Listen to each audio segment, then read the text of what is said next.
லௌதேத்தூர் இயேசுஸ் கிறிஸ்துஸ். இயேசு கிறிஸ்துவுக்கு புகழ்.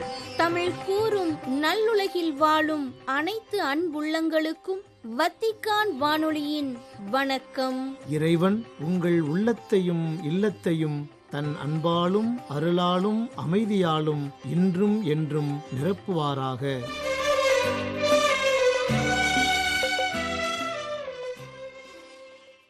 அன்பு நெஞ்சங்களே, தடம் தந்த தகைமை, வாரம் ஓர் அலசல் மற்றும் செய்திகளை இன்று யாம் வழங்குகின்றோம். தடம் தந்த தகைமை, எனது சதை உண்மையான உணவு. எனது சதை உண்மையான உணவு, எனது இரத்தம் உண்மையான பானம். எனது சதையை உண்டு எனது இரத்தத்தை குடிப்போர் என்னோடு இணைந்திருப்பார், நானும் அவர்களோடு இணைந்திருப்பேன் என்றார் இயேசு. அன்றாட உணவாம் அப்பத்திற்கும் திராட்சை ரசத்திற்கும் அலைமோதிக் கொண்டிருந்த சமூகத்திற்கு தமது சதையையும் இரத்தத்தையும் உணவாக்கத் துணிந்தார் இயேசு. அதனைத் தம் எளிய வாழ்வால், போதனைகளால், அருஞ்செயல்களால், அரவணைப்பால், நீதி குரலால் வெளிப்படுத்தினார். இறுதியில் பாஸ்கா உணவு வேளையில் தம்மை பங்கிடும் உணவாக உருமாற்றினார். அவ்வுணவில் பங்கேற்றவரும் தங்களை பங்கிட்டு வாழ பணித்தார். இறைவா, என்னை தக்க வைத்துக் கொள்ள அல்ல, தானமாக்கவே இந்த வாழ்வென புரிந்து செயலாற்ற உம் உணவால் எனக்கு உரமூட்டும். வாரம் ஓர் அலசல், உலக வன தினமும் தண்ணீர் தினமும். 1971 நடைபெற்ற ஐரோப்பிய விவசாய மாநாட்டில் காடுகளின் முக்கியத்துவத்தை பற்றிய விழிப்புணர்வு ஏற்படுத்த வேண்டும் என்ற நோக்கத்தோடு மார்ச் 21 காடுகள் தினம் கொண்டாட முடிவு செய்யப்பட்டது. அதன்பின் 2012 ஐநா பொது சபையின் அறிவுறுத்தலின்படி ஒவ்வொரு ஆண்டும் மார்ச் மாதம் 21 உலக காடுகள் தினம் கொண்டாடப்பட்டு வருகின்றது. இவ்வுலகின் 31 விழுக்காடு நிலப்பகுதி, அதாவது ஏறக்குறைய 1/3 பகுதிக்கு சிறிது கீழ் காடுகளால் நிறைந்துள்ளது. இதில் அதிக அளவு காடுகளை கொண்டுள்ளது ரஷ்யா என்று சொல்லலாம். அடுத்து பிரேசில், அமெரிக்க ஐக்கிய நாடு, கனடா, சீனா, ஆஸ்திரேலியா, காங்கோ ஜனநாயக குடியரசு, பொலிவியா, இந்தோனேஷியா என பல நாடுகள் வருகின்றன. ஆனால் இன்றைய நவீன உலகில் நாம் காடுகளை தொடர்ந்து இழந்தே வருகின்றோம். 2010க்கும் 20க்கும் இடைப்பட்ட காலத்தில் இவ்வுலகம் 47 லட்சம் ஹெக்டேர் காடுகளை ஒவ்வொரு ஆண்டும் இழந்து வந்துள்ளது. 60,000க்கும் மேற்பட்ட மர இனங்களை கொண்டுள்ள காடுகள் நேரடியாக 160 கோடி மக்களுக்கு உணவு, தங்குமிடம், எரிசக்தி, மருந்து மற்றும் வருமானத்திற்கு வழிவகுக்கின்றன. பூர்வீக இன மக்கள் காடுகளை நம்பித்தான் வாழ்கின்றனர். விலங்குகளும் பூச்சிகளும் காடுகளில்தான் தங்கள் உறைவிடங்களை கொண்டுள்ளன. காற்றின் ஆக்சிஜனுக்கும் ஈரப்பதத்திற்கும் காடுகளின் மரங்கள்தான் காரணம் என நாம் சொல்லித் தெரிய வேண்டியதில்லை. வெள்ளப்பெருக்கை கட்டுப்படுத்துவதும் மண் அரிப்பை தடுப்பதும் இதே காடுகள்தான். ஒரு நாட்டின் முன்னேற்றத்திற்கும் மேம்பாட்டிற்கும் வனவளம் மிகவும் முக்கியமானதாகும். மரங்கள் நம் வாழ்வோடும் கலாச்சாரத்தோடும் இணைந்துள்ளன. காங்கோ மற்றும் அமேசான் போன்ற வெப்பமண்டல காடுகளில் மழை அதிகமாக பெய்ய காரணம் அங்கு மரங்கள் நிறைந்திருப்பதுதான். இன்று பெருமளவில் வனங்கள் அழிக்கப்பட்டு விளைநிலங்களாக மாற்றப்பட்டு விட்டதால் பருவமழை தவற ஆரம்பித்து விட்டது. பருவமழை காலங்களில் பெய்யும் மழைநீரை சேமித்து வைக்கும் வங்கிகளாக வனங்கள் செயல்படுகின்றன. மரங்களே இல்லாத சாதாரண நிலப்பரப்பில் மழை பெய்யும்போது மழைநீரில் 3 விழுக்காடே பூமியினுள் உறிஞ்சப்படுகின்றது. மீதமுள்ள 97 விழுக்காடு நீர் உடனடியாக ஓடிவிடுகின்றது. ஆனால் காடுகளில் பெய்யும் மழைநீரில் 33 விழுக்காடு உள் இழுக்கப்பட்டு பாதுகாக்கப்படுகின்றது.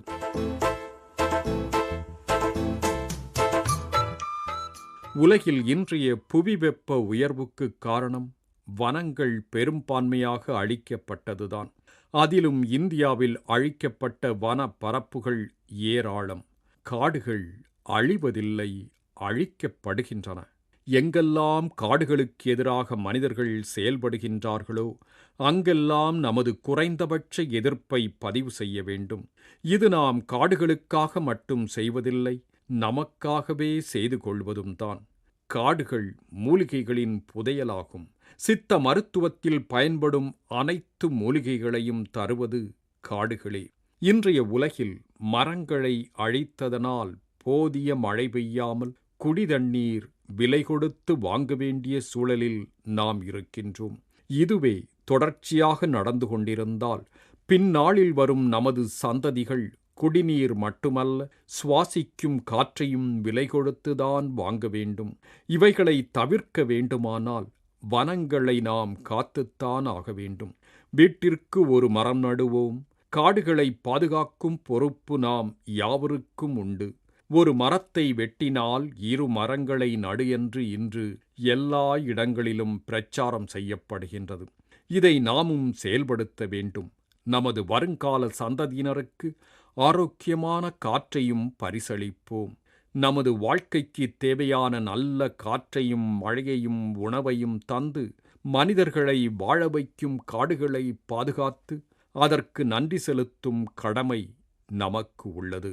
காடுகளை காப்பது ஒன்றும் பெரிய வேலையில்லை என்பதும், பல்லுயிர் பெருகும் இடத்தில் நகரங்களில் வாழும் மனித இனமும் பெரு நிறுவனங்களும் நுழையாமல் இருந்தாலே காடுகள் தங்களை பாதுகாத்து கொண்டு மனித இனத்திற்கு வேண்டியதை தானாக முன்வந்து செய்யும் என்பது சூழலியல் ஆர்வலர்களின் கருத்தாக அமைகின்றது. மழை பெய்வதற்கு காடுகள் அவசியம் என்பதை நாம் அறிவோம். காற்றும் தண்ணீரும் இல்லாமல் மனிதனால் உயிர் வாழ முடியாது.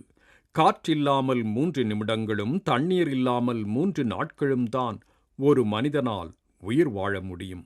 இந்நிலையில் மார்ச் 21ஆம் தேதி உலக காடுகள் தினம் என்றால் அதற்கு அடுத்த நாள், அதாவது மார்ச் 22ஆம் தேதி உலக நீர் தினம் சிறப்பிக்கப்படுகின்றது. அது குறித்து இப்போது காண்போம்.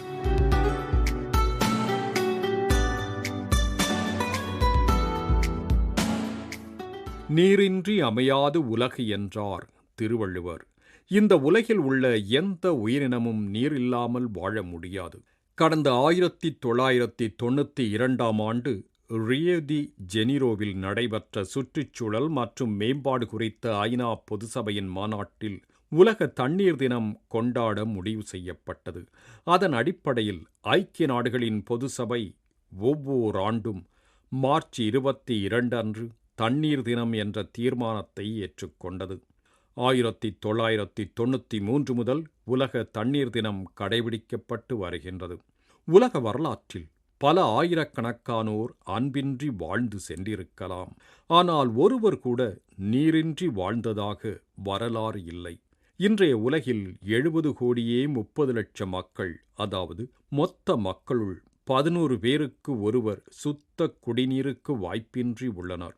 இவ்வுலகில் பல சண்டைகளுக்கும் துயர்களுக்கும் மையமாக இருந்து வந்துள்ளது தண்ணீர்தான். இன்றைய உலகில் ஒவ்வொரு நாளும் 5 வயதிற்குட்பட்ட குழந்தைகளுள் 1000க்கும் மேற்பட்டோர் சுத்த நீர், சுகாதாரம் தொடர்புடைய பிரச்சினைகளால் உயிரிழக்கின்றனர். சுத்தமற்ற குடிநீரால் ஏற்படும் வயிற்றுப்போக்கால் ஒவ்வொரு 2 நிமிடத்திற்கு 5 வயதிற்குட்பட்ட ஒரு குழந்தை உயிரிழக்கின்றது. தண்ணீர் உயிருக்கு எவ்வளவு முக்கியம் என்றால், வேறு கிரகங்களில் ஆராய்ச்சிகளை மேற்கொள்ளும் அறிவியலாளர்கள் முதலில் அங்கு தண்ணீர் இருக்கின்றதா என்பதைத்தான் ஆய்வு செய்கின்றார்கள். பூமியின் மேற்பரப்பு 71 விழுக்காடு நீரால் சூழப்பட்டிருக்கின்றது. மீதி 30 விழுக்காடு நீர் நிலத்தடியில் இருக்கின்றது. பூமியின் மேற்பரப்பில் இருக்கும் நீரில் 97.5 விழுக்காடு உப்புத்தன்மையானது. 2.5 விழுக்காடு மட்டுமே நன்னீர். 68 விழுக்காட்டு நன்னீர் பனிக்கட்டியாக உறைந்திருக்கின்றது. நன்னீர் ஆதாரம் என்பது எல்லாருக்கும் கிடைப்பது அல்ல. நன்னீரிலும் 1.2 விழுக்காடுதான் நுகர்வுக்குரியது என்கின்றனர் ஆராய்ச்சியாளர்கள். அதிகப்படியான நன்னீர் இருக்கும் பனிப்பாறைகள் காலநிலை மாற்றத்தால் வேகமாக உருகி கடல் நீருடன் கலந்து விடுகின்றது. அதனால் மீதமிருக்கும் நீரை காப்பாற்றிக் கொள்ள வேண்டிய தேவை மிகவும் அத்தியாவசியமாக மாறி வருகின்றது. பிறந்த குழந்தையின் உடலில் 78 விழுக்காடு நீர் இருக்கின்றது. பெரிய மனிதர்களின் உடலில் 55 முதல் 60 விழுக்காடு நீர் இருக்கின்றது. நீரின் பங்களிப்பு இல்லாமல் உடலில் இயக்கமில்லை. இரத்தம்தான் செல்களுக்கு தேவையான சத்துக்களை கொண்டு சேர்க்கின்றது. நீர்தான் கழிவை வெளியேற்றுகின்றது. உடலின் வெப்பநிலையை சமநிலையில் வைத்திருக்கின்றது. மூளையும் முதுகெலும்பும் அதிர்ச்சியால் பாதிக்கப்படாமல் பாதுகாக்கின்றது.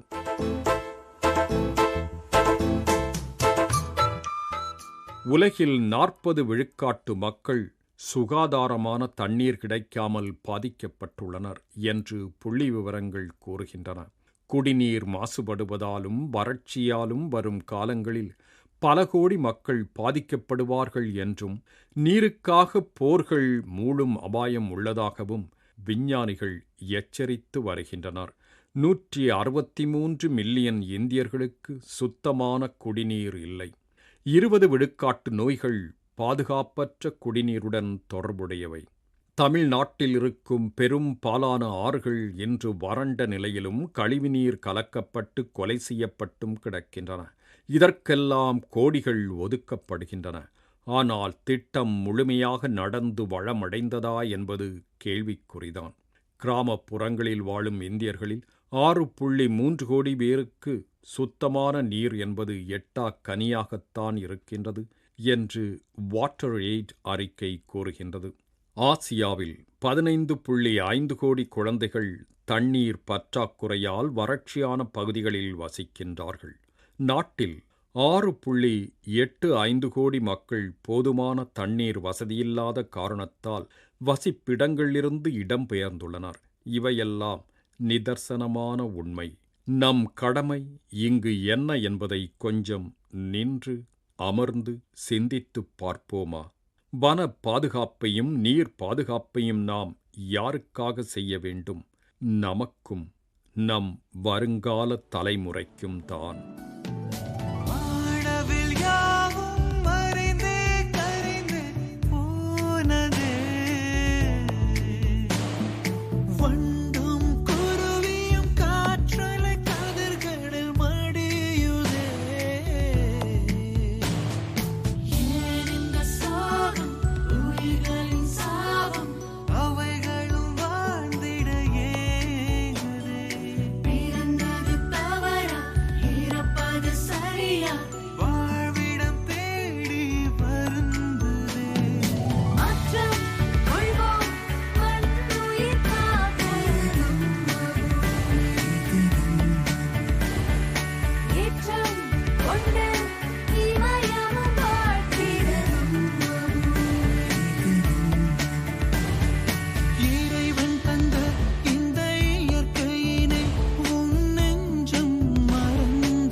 உலக வன தினம் மற்றும் தண்ணீர் தினம் குறித்த வாரம்போர் அலசல் நிகழ்ச்சியை இன்று உங்களுக்கு வழங்கியது வத்திக்கான் வானொலி.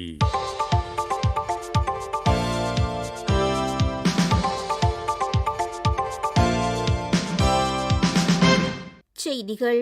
ஜெமெல்லி மருத்துவமனை சிற்றாலய அருள் பணியாளர்களுடன் இணைந்து திருத்தந்தை பிரான்சிஸ் அவர்கள் கூட்டு திருப்பலி நிறைவேற்றினார் என்றும் அவரது உடல்நிலை சீராக உள்ளது என்றும் அறிவித்துள்ளது திருப்பீட தகவல் தொடர்பகம். மார்ச் 16 ஞாயிற்றுக்கிழமை திருத்தந்தை பிரான்சிஸ் அவர்கள் சிற்றாலயத்தில் ஜெபிப்பது போன்ற ஒரு புகைப்படத்தை வெளியிட்டு திருத்தந்தையின் உடல்நிலை சீராக இருப்பதாக அறிவித்து இவ்வாறு தெரிவித்துள்ளது திருப்பீட தகவல் தொடர்பகம். கடந்த பிப்ரவரி 14 வெள்ளிக்கிழமை முதல் ரோமில் உள்ள ஜெமெல்லி மருத்துவமனையில் அனுமதிக்கப்பட்டு மூச்சுக்குழாய் அழற்சி நோய்க்கென சிகிச்சை பெற்று வரும் திருத்தந்தை பிரான்சிஸ் அவர்கள் மார்ச் 16 ஞாயிற்றுக்கிழமையுடன் ஏறக்குறைய 31 நாட்களாக மருத்துவமனையில் சிகிச்சை பெற்று வருகின்றார். இந்நிலையில் மருத்துவமனையில் அனுமதிக்கப்பட்டதற்கு பின் முதல் முறையாக திருத்தந்தை பிரான்சிஸ் அவர்களின் புகைப்படம் ஒன்றினை வெளியிட்டுள்ளது திருப்பீட தகவல் தொடர்பகம். அதன்படி ஞாயிறு காலை ஜெமல்லி மருத்துவமனை 10வது தளத்தில் தான் தங்கியிருக்கும் அறைக்கு அருகில் இருக்கும் சிற்றாலயத்தில் அருள் பணியாளர்கள் சிலருடன் இணைந்து கூட்டு திருப்பலி நிறைவேற்றிய திருத்தந்தை அவர்கள் திருப்பலி நிறைவில் திருச்சிலுவை முன்பாக சக்கர நாற்காலியில் அமர்ந்த வண்ணம் திருப்பலி உடைகளோடு ஜெபிப்பது போன்ற புகைப்படம் வெளியிடப்பட்டுள்ளது. இறைவன் நம்மை ஒருபோதும் கைவிட மாட்டார். துன்ப காலங்களில் தனது அன்பின் ஒளிக்கதிரை பிரதிபலிக்கும் மக்களை நம் அருகில் வைப்பார் என்றும், நமது உடல் பலவீனமாக இருக்கலாம், ஆனால் அன்பு செய்தல், நம்மையே கொடையாக அளித்தல், ஒருவர் மற்றவருக்காக இருத்தல், நம்பிக்கையோடு இருத்தல், எதிர்நோக்கின் ஒளி நிறைந்த அடையாளமாக இருத்தல் போன்றவற்றிலிருந்து எதுவும் நம்மை பிரிக்க முடியாது என்றும் குறிப்பிட்டுள்ளார் திருத்தந்தை பிரான்சிஸ். மார்ச் 16 ஞாயிற்றுக்கிழமை மூவேளை ஜெப உரை கருத்தில் இவ்வாறு தெரிவித்துள்ள திருத்தந்தை பிரான்சிஸ் அவர்கள் தவக்காலத்தின் 2ஆம் வார நற்செய்தி வாசகமான இயேசுவின் உருமாற்றம் குறித்த கருத்துக்களையும் பகிர்ந்துள்ளார். தவக்காலத்தின் 2ஆம் ஞாயிறு இயேசுவின் உருமாற்றம் குறித்து எடுத்துரைக்கின்றது என்று குறிப்பிட்டுள்ள திருத்தந்தை அவர்கள் ஜெபத்தில் மூழ்கி இறை ஒளியால் நிறைந்து உருமாற்றம் அடைந்த இயேசு தனது செயல்களின் வழியாக பேதுரு, யாக்கோபு, யோவான் என்னும் தனது சீடர்களுக்கு தனது எல்லையற்ற அன்பின் ஒளியை காட்டுகின்றார் என்றும் தெரிவித்துள்ளார். உடல்நலமின்றி மருத்துவமனையில் அனுமதிக்கப்பட்டிருக்கும் இவ்வேளையில் உடல்நலமற்று இருக்கும் அனைத்து நோயாளர்களுடன் தனது நெருக்கத்தை ஒன்றிணைப்பதாக எடுத்துரைத்துள்ள திருத்தந்தை அவர்கள் மருத்துவமனையில் அன்பு, நம்பிக்கை மற்றும் எதிர்நோக்கின் வெளிச்சங்கள் சுடர் விடுவதாக தெரிவித்துள்ளார். வடக்கு மச்சதோனியாவின் கோக்கனி கேளிக்கை விடுதியில் ஏற்பட்ட தீ விபத்தில் பாதிக்கப்பட்டவர்கள் மற்றும் இறந்தவர்களுக்கு ஆழ்ந்த இரங்கலையும் ஆன்மீக உடனிருப்பையும் வழங்குவதாக இரங்கல் தந்தி ஒன்றினை அனுப்பியுள்ளார் திருத்தந்தை பிரான்சிஸ். மார்ச் 16 ஞாயிற்றுக்கிழமை அதிகாலை ஏற்பட்ட தீ விபத்தில் ஏறக்குறைய 51 பேர் உயிரிழந்துள்ள நிலையில் இறந்தவர்கள் மற்றும் பாதிக்கப்பட்டவர்களின் குடும்பங்களுக்கு ஆறுதலையும் ஜெபத்தையும் எடுத்துரைக்கும் திருத்தந்தையின் தந்தியானது ஸ்கோப்ஜே மறைமாவட்ட ஆயர் கீரோஸ் தொஜானோவ் அவர்களுக்கு திருப்பீடச் செயலர் கர்தினால் பியத்ரோ பரோலின் அவர்கள் கையொப்பமிடப்பட்டு அனுப்பப்பட்டுள்ளது. தீ விபத்தில் பாதிக்கப்பட்டவர்கள், குறிப்பாக இளையோர் மற்றும் அவர்தம் குடும்பத்தாருக்கு இதயத்தின் ஆழத்திலிருந்து இரங்கலை தெரிவிப்பதாகவும் ஆன்மீக உடனிருப்பை வழங்குவதாகவும் குறிப்பிட்டுள்ள திருத்தந்தை அவர்கள் இறந்தவர்களுக்கு எல்லாம் வல்ல இறைவனின் பாதுகாப்பும் ஆறுதலும் கிடைக்கப்பெற தொடர்ந்து ஜெபிப்பதாகவும் எடுத்துரைத்துள்ளார். ஜெமெல்லி மருத்துவமனையின் முன்பு உள்ள திருத்தந்தை புனித 2ஆம் ஜான் பால் திருவுருவச் சிலைக்கு முன்பாக திருத்தந்தை பிரான்சிஸ் அவர்கள் உடல்நலத்திற்காக சிறப்பு ஜெபத்தை ஏறெடுத்தனர் சிறார். மார்ச் 16 ஞாயிற்றுக்கிழமை உலக குழந்தைகள் நாளுக்கான ஒருங்கிணைப்பாளர் அருள்பணி என்சோ ஃபொர்த்தூனோ அவர்களின் வழிநடத்துதலில் பல்வேறு அமைப்புகளைச் சார்ந்த சிறார் ஜெமெல்லி மருத்துவமனை முன்பு ஒன்று கூடினர். தங்களது அன்பு செயல்கள் வழியாக திருத்தந்தை பிரான்சிஸ் அவர்களுக்கு மென்மையையும் அன்பையும் அருகிருப்பையும் வெளிப்படுத்திய சிறார் திரு இருதய கத்தோலிக்க பல்கலைக்கழகத்தின் பொது திரு அவை உதவியாளரான பேரருள் திரு கிளவுதியோ ஜூலியோதொரி அவர்களுடன் ஜெமெல்லி மருத்துவமனையின் முன்புறம் உள்ள ஆலயத்திற்குள் சென்று அன்னை மரியின் முன்பாக ஜெபித்தனர். 2025ஆம் ஆண்டு தவக்காலத்தை முன்னிட்டு வத்திக்கான் தூய 6ஆம் பவுல் அரங்கத்தில் தவக்கால சிறப்பு உரைகளானது கப்புச்சின் துறவு சபையைச் சார்ந்த அருள் பணியாளர் ரொபெர்டோ பசோலினி அவர்களால் வழங்கப்பட இருப்பதாக தெரிவித்துள்ளது திருப்பீடத்துறை. மார்ச் 17 திங்கட்கிழமை வெளியிடப்பட்ட தகவல்களில் தவக்காலத்தின் ஒவ்வொரு வெள்ளிக்கிழமைகளிலும் வத்திக்கான் தூய 6ஆம் பவுல் அரங்கத்தில் நடைபெறும் இத்தவக்கால சிறப்பு உரைகளில் விருப்பமுள்ள யாவரும் கலந்து கொள்ளலாம் என்றும் தெரிவித்துள்ளது. நேயர்களே, இத்துடன் வத்திக்கான் வானொலியின் தமிழ் ஒலிபரப்பு நிறைவு பெறுகின்றது. தொடர்வது அதன் மலையாள நிகழ்ச்சிகள். உங்களது ஆர்வமுள்ள செவிமடுத்தலுக்கு நன்றி, வணக்கம்.